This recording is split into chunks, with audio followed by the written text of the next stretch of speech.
Myself, Dr. Asif. Okay, I'm an MD Medicine. I did my post graduation in MD Medicine, and I did it from Guwahati Medical College.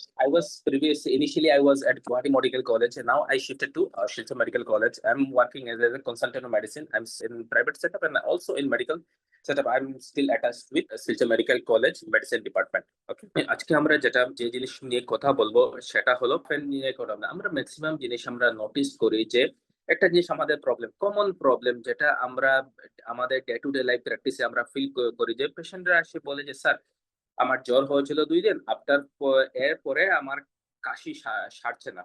কতদিন?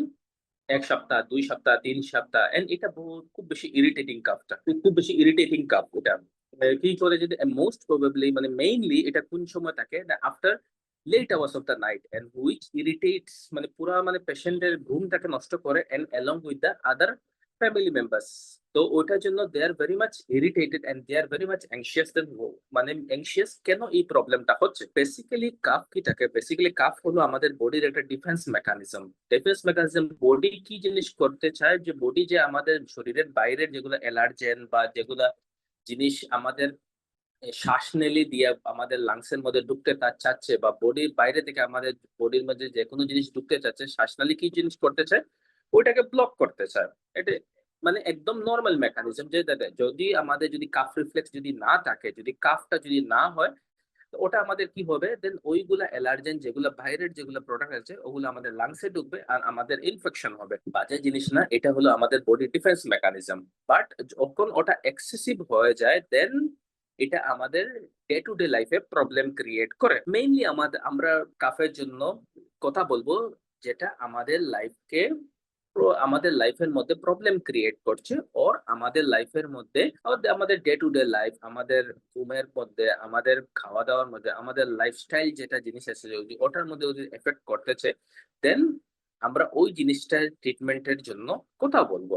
যে আমরা কোনটা জিনিস বলতে যে usually আমরা normal জ্বর হওয়ার পরে 2 দিন, 3 দিন, 4 দিন, 5 দিন পর্যন্ত থাকতে পারে। বাট আমরা যেটা আমরা বলবো যেটা 3 সপ্তাহ, 4 সপ্তাহ, 5 সপ্তাহ থেকে ছাড়ছেই না। কারণ কি গুলা মেইনলি কি কারণ হতে পারে আপনার হিসাব জন্য? সবচেয়ে বড় কি কনজেশন। আমরা কি জিনিস থাকে যে পোস্ট নেজাল ড্রিপ, আমাদের নেজাল কনজেশন, নেজাল ব্লক, ওটা জিনিস কি জিনিস হয় নাক থেকে আমাদের জল যেটা পড়ে একটা সামনের দিকে পড়ে একটা পিছন দিকে পড়ে নাকের মানে আমাদের নাকের ভিতর দিকে। ওটা যখন আমাদের ফেরিংস এর মধ্যে লাগে, যখন আমরা শুয়ার থাকি, ওটা কি জিনিস করে গ্র্যাভিটির জন্য পোস্টেরিয়র ফেরেঞ্জিয়াল ওয়াল মানে আমাদের ফেরিংস, এখানে যেটা ফেরিংস যেটা থাকে ওখানের মধ্যে লাগে এন্ড ওটা ইরিটেট করে, আমাদের ফেরিংস কে ইরিটেট করে এন্ড কাফ রিফ্লেক্স জেনারেট হয়।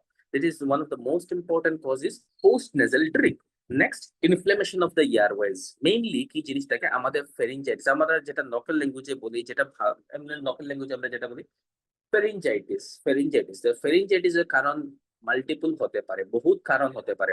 সবচেয়ে ইম্পর্টেন্ট কি পোস্ট নেজাল, সবচেয়ে ইম্পর্টেন্ট কি জিনিস অ্যালার্জিক ফেরিঞ্জাইটিস। যে আমাদের পেশেন্ট বলে কি কি প্রবলেম হচ্ছে আপনাদের, আপনি যদি জিজ্ঞেস করেন আপনার তোমার প্রবলেমটা কি, ও একটাই জিনিস বলবে যে এরকম লাগতেছে যে এখানে আমাদের গলার মধ্যে চুলকাচ্ছে, আমার গলার মধ্যে এরকম ভাবে আনইজি ফিল হচ্ছে। তো এটাই যদি মোস্ট ইম্পর্টেন্ট কজ কি জিনিস হতে পারে allergic pharyngitis, most important cause. আদার জিনিস কি থাকে ইনফ্লেমেশন অর ইনফেকশন, এগুলো ফেরিঞ্জাইটিস, ভাইরাল ফেরিঞ্জাইটিস হলো আরেকটা বহুত ইম্পর্টেন্ট। মেইনলি তোমার ক্রনিক কাফের কারণগুলা মেইনলি তোমার অ্যালার্জিক থাকে, না হলে ভাইরাল কজ থাকে। মেইনলি এখানে ব্যাকটেরিয়াল কজ থাকে না। বাট একটা জিনিস আমরা সবসময় বলবো যে যখনই যখন আমরা ফেরিঞ্জাইটিস বা এরকম ক্রনিক কাফ এরকম 2 সপ্তাহের বেশি হয়ে যায়, ও সব সময় টিউবারকুলোসিসের জন্য স্ক্রিন করা সবচেয়ে বেশি ইম্পর্টেন্ট। বিকজ আমরা ক্লিনিক্যাল প্র্যাকটিসে দেখেছি বা আমরা প্র্যাকটিসে টিউবারকুলোসিস মানে আপনি বলতে পারবে না কোন সময় কি হয়, কিরকম প্রেজেন্টেশন থাকে, একদম ভ্যাগ প্রেজেন্টেশন, মানে স্পেসিফিক্যালি বলা নেক্সট ইম্পসিবল। সো যখনই কাফ 2 সপ্তাহের বেশি হয়ে যাবে, যেটা টিবি স্ক্রিনিং এর যেটা গাইডলাইন, যেটা ন্যাশনাল গাইডলাইন, একটা এক্সরে মাস্ট। নেক্সট জিনিস হলো আমাদের যদি ইমিউনিটি যদি কম্প্রোমাইজ থাকে দেন এটা চান্সেস আমাদের অ্যালার্জি বা আমাদের ইনফেকশন হওয়ার চান্সেস বহুত বেশি থাকে।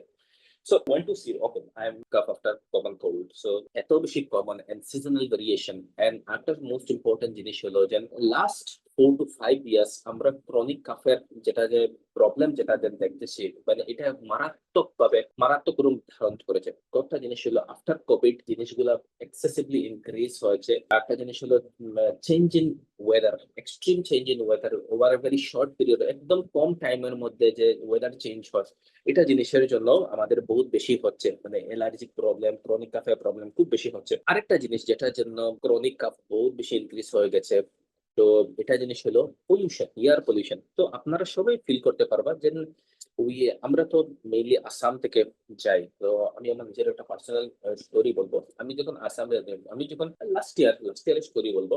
লাস্ট ইয়ার যখন দিল্লির এয়ার কোয়ালিটি একদম খারাপ ছিল। তো আমাদের আসাম, আমি তো শিলচরে থাকি, আমরা শিলচরে তো এত এয়ার কোয়ালিটি এত খারাপ নয়। আমি গুয়াহাটিতে দিল্লিতে যখন ল্যান্ড করলাম একটা নিজের পার্সোনাল কাজে, তো জাস্ট এয়ারপোর্টে যখন ল্যান্ড করেছি, ওইখান থেকে আমার চোখ জ্বলা, কাশি, কফ হয়ে পুরা নেজেল ব্লকেজ হয়ে একদম পুরা, আমি দিল্লিতে 4 দিন ছিলাম, ট্রেনিং এ ছিলাম 4 দিন, তো কমপ্লিট 4 দিন আমার ক্রনিক কাফ, ইচি কাফ, চোখ থেকে জল বেরোচ্ছে, নাক বন্ধ, মানে নাক থেকে জল পড়তেছে 4 দিন। ক্রনিক কাফ, একদম ক্রনিক কাফ না, আমি বলছি অ্যালার্জিক কাফ যেটা আছে, ইনসিডেন্ট মারাত্মক ভাবে বেড়ে যাচ্ছে। এটা ইনসিডেন্ট বাড়ানো আরেকটা কাজ হলো র্যাপিড আরবানাইজেশন, বহুত বেশি বেশি করে বিল্ডিং বলতেছে, বহুত বেশি বেশি কাম কাজ হচ্ছে। 2 নম্বর কথা হলো এয়ার পলিউশন হলো একটা মারাত্মক জিনিস, যেটার জন্য আমরা কোনো কেউ মানে এটা এত গুরুত্ব দিচ্ছে না। আপনি একটা জিনিস নোটিস করবা, আপনি যখন দুপুরবেলা যখন রাস্তার মধ্যে বের হন, যখন ট্রাফিকে ফেসে যান, সবের কম বেশ আমাদের একটা কম বেশ for short duration of time, আপনি যখন বেশি দিন থাকেন, 3-4 দিন আপনার থাকেন, তো এয়ার পলিউশন একটা জিনিস যেটা আমরা সবসময় ইগনোর করে থাকি, যে এয়ার পলিউশন জিনিসটা যেন আমরা একদম এটাকে পাত্তা দিই না। এটা এটা ফিউচার না, ইট ইজ অলরেডি, মানে এটা অলরেডি এ হিউজ প্রবলেম।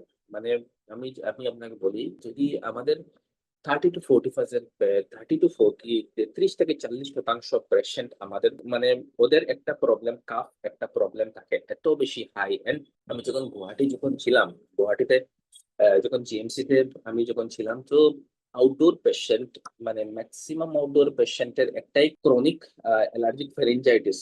এরা এত বেশি সাফার করতো ক্রনিক অ্যালার্জিক ফেরিনজাইটিস, মেইনলি আপনার সিটি এরিয়াতে এত বেশি সাফার করতো ক্রনিক অ্যালার্জিক ফেরিনজাইটিস। সো এটাও একটা big issue and it is also big issue.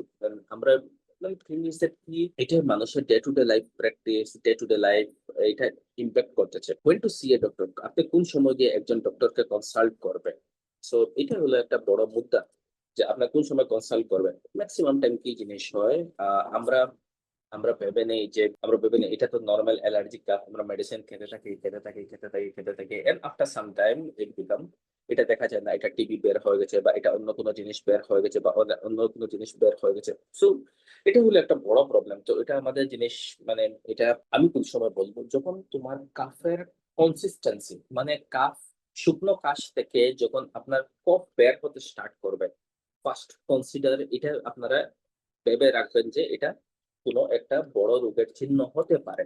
কত 2 নম্বর কথা, যদি তোমার কাফের সঙ্গে এখন জ্বরও আসতেছে, এটা একটা মারাত্মক জিনিস হতে পারে, আপনারা এটার জন্য ডাক্তারকে দেখাতে হবে। 3 নম্বর, যদি ব্লাড, কফের সঙ্গে ব্লাড বের হচ্ছে, আপনারা ডাক্তারের সঙ্গে ইমিডিয়েটলি ডাক্তারের সঙ্গে দেখতে বলবা।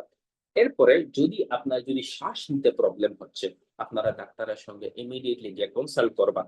এরপরে আদার জিনিস, যদি খাওয়ার রুচি চলে যাচ্ছে, যদি আপনারা দেখতেছেন আমরা খেতে প্রবলেম হচ্ছে, বা গলায় ব্যথা স্টার্ট হচ্ছে, বা পুরা শরীরের মধ্যে ব্যথা হচ্ছে, বা আপনার খাবার খেতে পারতেছেন না, বা আপনারা খাওয়ার রুচি আছে, বা খুব বেশি বেশি দারুণ প্রবলেম হচ্ছে, খাওয়ার পরে আপনার ইমিডিয়েটলি আপনার বমিটিং হচ্ছে, তো এইগুলা জিনিস সবচেয়ে ইম্পর্টেন্ট জিনিস, যেগুলা কাফের মধ্যে আপনারা দেখতে লাগে।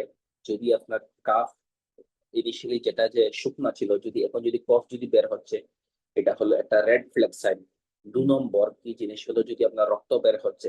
3 নম্বর, যদি আপনার শ্বাস নিতে প্রবলেম হচ্ছে। 4 নম্বর, আপনার যদি জ্বর আসতেছে। 5 নম্বর, যদি গলায় ব্যথা করতেছে, যদি খাবার একদম খেতে পারতেছেন না, গলায় ব্যথা হচ্ছে, যদি দেখতেছেন যে আপনার গলা ফুলে গেছে, যদি দেখতেছেন যে আপনার শরীর এত দুর্বল হয়ে গেছে যে আপনি উঠতে পারতেছেন না, এত খাওয়ার রুচি যদি দেখেন একদম চলে গেছে। তো এগুলা শুধু নরমাল কাফ না, এগুলোর সঙ্গে অন্যান্য প্রবলেমও। একটা জিনিস আমরা বলবো, যদি আপনি দেখেন যে আপনার রাত্রের কাফ খুব বেশি বেশি হচ্ছে আর 1 সপ্তাহের বেশি হচ্ছে, যে আপনাকে রাত্রে ঘুমাতে প্রবলেম হচ্ছে, তো আপনি ইমিডিয়েটলি এসে ডাক্তারকে দেখাবেন, ইমিডিয়েটলি এটা দেখে নেবেন। নেক্সট ট্রিটমেন্ট কি করবো আমরা? আমরা হোম রেমেডিস, ঘরের মধ্যে যেগুলা জিনিস আছে ওগুলা দিয়ে দেখাচ্ছে, ওগুলা দিয়ে ট্রিটমেন্ট করা শুরু করবেন। এখানে থেকে আমি আপনাকে জিনিস বলি, ম্যাক্সিমাম টাইম এগুলা জিনিস কোন সময় পাচ্ছে? রাত্রে 11টার পরে। তো ম্যাক্সিমাম মানুষ গ্রামে গঞ্জে থাকতে পারে, ওরা রাত্রে আসতে নাও পারে। তো কি জিনিস করবে ইনিশিয়ালি আরাম পাওয়ার জন্য? ইউক্যালিপটাস অয়েল, যেটা আমাদের গ্রামে গঞ্জে সবের ঘরেতে বিক্স পেপার বলে সবার কাছে আছে। তো আমরা কিছু নাক বন্ধ হলে, কিছু সব জিনিস বন্ধ হলে আমরা ওটা নাকের মধ্যে একটু লাগাই বা বুকের মধ্যে একটু লাগাই রাখি, বিক্স পেপার ওটা যে আছে ওটা আপনি এই জিনিস ইউজ করতে পারবেন। বা মেন্থল, মেন্থল ইনহেলেশন থাকে, মেন্থল ড্রপস বা ইউক্যালিপটাস ড্রপ, এই ছোট ছোট সেশে পাওয়া যায়, ওগুলা 6 ফুটা 7 ফুটা গরম জলে দিয়ে দেন, ওইটার ওইটার যে যেটা ভাপ বের হয় ওই ভাপটা নিতে পারেন। ওটা আপনাকে সুদিং এফেক্ট দেবে, ইমিডিয়েটলি একটা কাফ রিলিফ, একটা আরাম দেবে।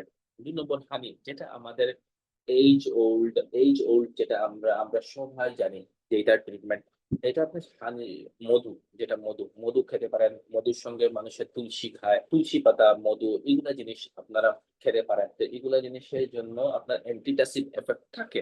It's very good. হাইড্রেট, সবচেয়ে ইম্পর্টেন্ট করে, আপনি যদি বেশি বেশি করে আপনার কাশি হচ্ছে তো আপনি নিজে জল বেশি করে খেতে থাকবেন। একটা কথা হলো, ঠান্ডা জল খাবেন না, একদম অমলি গরম জল করে খাবেন। এটা জিনিস খুব বেশি ইম্পর্টেন্ট, যে আপনাকে নিজেকে সবসময় হাইড্রেট করে রাখতে বলেছি। যে আমরা হিউমিডিফায়ার আর স্টিম নিতে পারবো। স্টিম ইউজুয়ালি অমলি গরম বা একটু গরম জল, গরম গরম স্টিমটা নেব। স্টিম নেওয়া আপনি ডাইরেক্টলি নিতে পারেন, অর এল মিক্সিং এনিথিং। তো ইউজুয়ালি আমরা মেন্থল ইনহেলেশন করতে পারি বা ইউক্যালিপটাস অয়েল দিয়ে আপনার ইনহেলেশন করতে পারবেন। গার্গলিং, গার্গলিং আপনারা, gargling best option.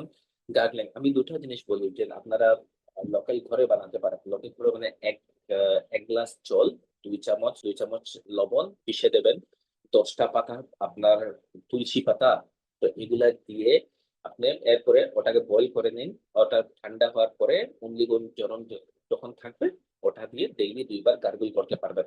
Well and good, works very fine. Or otherwise other gargling, যেরকম বিটাডিন গার্গল আছে, হ্যাক্সিডেন্ট গার্গল আছে, এরকম ডিফারেন্ট গার্গল আছে। 15 ml আধা গ্লাস অনলি গরম জলের মধ্যে দিয়ে গড়গড়া করবা, একটু পেটে গেলে কোনো প্রবলেম নাই। গড়গড়া করার 15-20 মিনিট অব্দি পর্যন্ত কিছু খাবেন না। ওটা জিনিস ওটা গলার মধ্যে থাকতে দিতে লাগে। মেডিকেশন, মেডিকেশন কি জিনিস হলো, মেইনলি আপনার যেগুলো কম্পাউন্ড থাকে, ড্রাই কফ, মানে আপনার দেখুন ডিফারেন্ট ডিফারেন্ট প্রবলেম কি, কনজেশন হচ্ছে না নন কনজেস্টিভ, না আপনার ইরিটেটিং কাফ, না অ্যাজমেটিক কাফ, ওগুলো জিনিসের উপরে আপনারা ডিফারেন্ট জিনিস থাকে।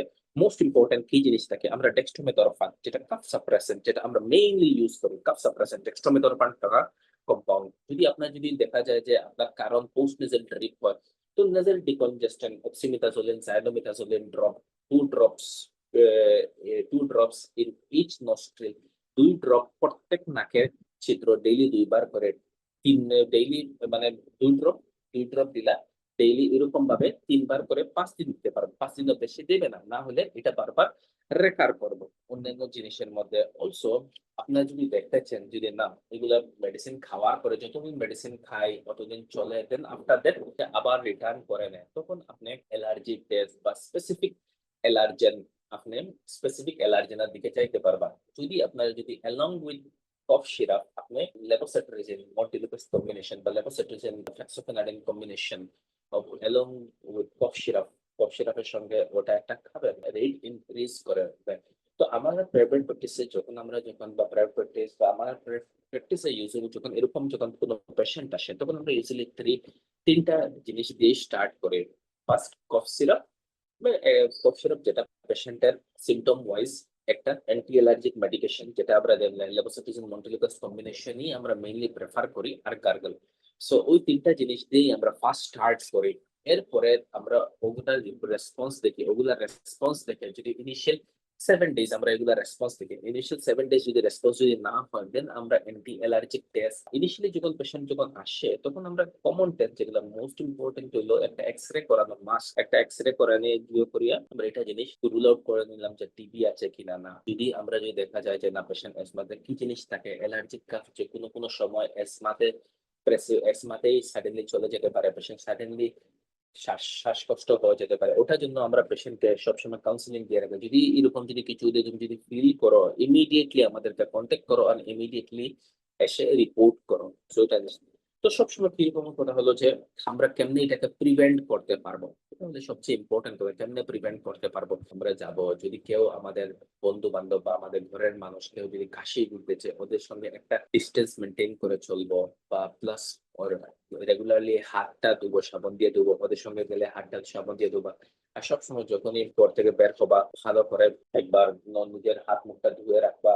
এরপরে ঘরে আবার আসার পরে আবার হাত মুখটা ভালো করে কুলি করে রাখবে। যখন কুলি করবে ওটা নর্মাল জল, নর্মালি ট্যাপ ওয়াটার, কোনো ঠান্ডা জল না, কোনো ঠান্ডা, অনলি গরম জল হলে একটু ভালো, বাট নর্মাল ঠান্ডা জল tap water, running tap water হলে হবে, কোনো প্রবলেম নাই। তো তোমার ঘরে যদি তোমার যদি অ্যালার্জির যদি তোমার অ্যালার্জির কোনো প্রবলেম থাকে, দেন তুমি ইউজুয়ালি ডাস্ট, ঘরের সামনে ধুলাবালো, ঘরের সামনে ঘাস, ফুলের গাছ, দুর্বা গাছ, এগুলা জিনিসটা তুমি গজাতে দেবে না। এই তো নিজে সবসময় প্রিভেনশন হয়ে থাকবে, সবসময় নিজেকে এইসব জিনিস থেকে দূরে রাখবে, এগুলোই জিনিস। আর at the end of the day, মানে সব লাস্টে আমি আপনার একটাই কথা কইবো, যদি আপনার যদি কাফ যদি হইতেছে, টেক মেসেজ কি, যদি আপনার যদি কাফ হইতেছে এন্ড যদি এটা যদি আপনার ডে টু ডে লাইফ প্র্যাকটিসে, ডে টু ডে লাইফে যদি আপনার যদি ইম্প্যাক্ট করে, ইমিডিয়েটলি ডাক্তার দেখান। আমাদের অনেক কি প্রবলেম হয় ইউজুয়ালি, যখন কাফ যখন 3 দিন 4 দিন হয় কমতেছে না, ইউজুয়ালি কি জিনিস হয়, আমরা যাই গিয়ে আমরা যে কোনো মেডিসিন খেয়ে নেই। তো এটা জিনিস করে আমাদের এখানে কি জিনিস আমরা দেখেছি যে এটা অ্যাগ্রাভেট করে দেয়, এক জিনিসের জন্য অন্য জিনিস খেলে অ্যাগ্রাভেট হবে। আর 7 দিন যদি কোনো অধিক কাফ যদি থাকতেছে, 7 দিন যদি কোনো অধিক কাফ থাকতেছে, ইররেসপেক্টিভ অফ এনিথিং, ইমিডিয়েটলি একজন ডাক্তারকে কনসাল্ট করবা। যার যদি আপনার যদি কাফ যদি জ্বরের সঙ্গে যদি আসতেছে, দেওয়ান এসে দেখাবা। আর রক্ত যদি বের হয় কাফের সঙ্গে, ইভেন যদি একবারও যদি রক্ত যদি বের হয়, তখন আপনারা ইমিডিয়েটলি গিয়ে ডক্টরকে দেখাবেন। এটাই ফার্স্ট সাইন হতে পারে আপনার কোনো বড় বেমারে। আর এই যে চেঞ্জিং ওয়ার্ল্ড, এত বেশি এনভায়রনমেন্ট চেঞ্জ হচ্ছে, তো নিজেকে সব সময় হাইড্রেট করে রাখবে, নিজেকে সব সময় জল খেয়ে রাখবে, সব সময় মাস্ক ব্যবহার করবে। যখন নিজের ঘরে বের হবেন সবসময় মাস্ক ব্যবহার করে রাখবেন। যখনই ঘর থেকে বাইরে থেকে আসবেন, তখন হাত হাত পা ভালো করে ধুবা। আর ইফ পসিবল একটা শাওয়ার নিয়ে নিবা। যখনই ঘর থেকে বাইরে লং টাইম বাইরে থাকেন, আপনার শাওয়ার নিয়ে নিবেন। নিজেকে সুস্থ রাখুন। বেমার বা এরকম জিনিস, এরকম কন্টাজিয়াস ডিজিজ আমরা সবের এক্সপিরিয়েন্স আছে। কোভিড থেকে সবার এক্সপিরিয়েন্স আছে। হাউ টু প্রিভেন্ট, কেমনে আমরা এটা থেকে বেঁচে থাকতে পারবো, যদি নিজের day to day life activity, যদি আমরা ওদের day to day life activity যদি আমরা ঠিক করতে পারি, আমরা যদি সতর্ক হয়ে থাকতে পারি, তখন আমরা এটাকে প্রিভেন্ট করে চলতে পারি।